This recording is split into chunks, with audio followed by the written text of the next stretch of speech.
Government of ಇಂಡಿಯಾಕ್ಕೆ ಬರ್ತಕ್ಕಂಥ ನಾನ್ tax revenue, ಆ ನಾನ್ tax ರೆವಿನ್ಯೂನು ಕೂಡ ಡಿವಿಜಿಬಲ್ ಪೂಲ್ಗೆ ಸೇರಿಸ್ಬೇಕು ಆಯ್ತು. ಆಮೇಲೆ ಹೈದರಾಬಾದ್ ಕರ್ನಾಟಕ ನಾವೀಗ 25 ವರ್ಷ ಪ್ರತಿ ವರ್ಷ 5,000 ಕೋಟಿ ಖರ್ಚು ಮಾಡ್ತಾ ಇದ್ದೀವಿ. 5 ವರ್ಷದಲ್ಲಿ 25,000 ಕೋಟಿ ಆಗುತ್ತೆ. ನೀವು ಕೂಡ ಮ್ಯಾಚಿಂಗ್ ಗ್ರ್ಯಾಂಟ್ ಕೊಡಬೇಕು ಅಂತ ಹೇಳಿದ್ವಿ. ಆಮೇಲೆ ಬೆಂಗಳೂರು ಡೆವಲಪ್ಮೆಂಟ್ಗೆ 55,000 ಕೋಟಿ ಆಗುತ್ತೆ.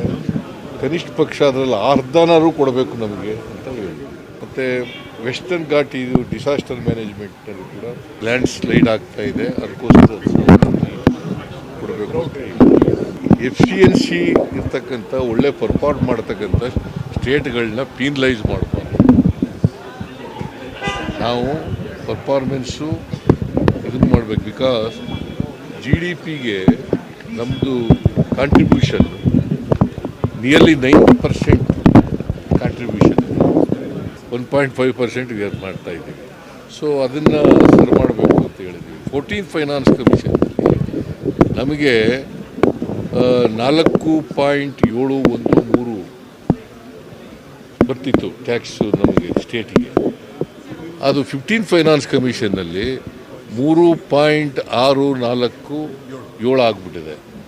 ಸೊ ಅದನ್ನು ಸರಿಪಡಿಸ್ಬೇಕು ಅಂತ ರೆಕ್ಟಿಫೈ ಮಾಡಬೇಕು ಅಂತ ಹೇಳ್ತೀವಿ. ಸುಮಾರು 1.66% ಕಡಿಮೆ ಆಗೋಯಿತು. ಅದರಿಂದ ನಮಗೆ ಒಟ್ಟಾರೆ ಸ್ಪೆಷಲ್ ಗ್ರ್ಯಾಂಟ್ಸು ಮತ್ತು ಡೆವಲ್ಯೂಷನಲ್ಲಿ ಕಡಿಮೆ ಆಗಿರ್ತಕ್ಕಂಥದ್ದು ಎಲ್ಲ ಸುಮಾರು 80,000 ಕೋಟಿ 5 ವರ್ಷದಲ್ಲಿ ಕಡಿಮೆ ಆಗಿದೆ. ಅದನ್ನೆಲ್ಲ ರೆಕ್ಟಿಫೈ ಮಾಡಿ 16th ಫೈನಾನ್ಸ್ ಕಮಿಷನ್